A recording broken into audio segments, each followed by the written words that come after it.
Isang matagumpay na feeding at haircut program ang isinagawa sa Kalitang Elementary School, Barangay Bocana, Nido, Palawan noong ika-15 ng Hulyo taong kasalukuyan.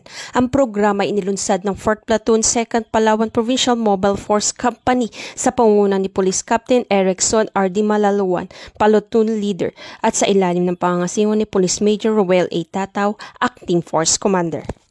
Katuwang ng kapulisan sa aktibidad ang iba't ibang mga organisasyon at negosyo kabilang ang Twin Beach Nakpan Travel and Tours, Fajor Water Refilling Station, Dandal Bayview Inn, El Nido Municipal Police Station, Philippine Commando Savers Brotherhood Organization Incorporation, Tribe Adventures Philippines, at Parent Teacher Association ng Kalintang Elementary School.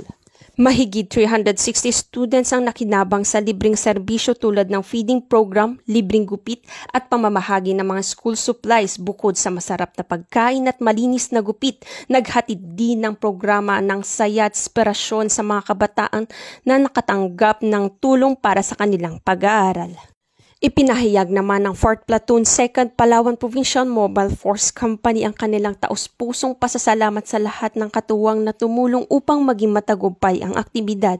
Ang nasabing inisyatibo ay patuloy na pakikiisa ng kapulisan at mga katuwang ng organisasyon sa pagpapalaganap ng malasakit at pagtutulungan para sa komunidad.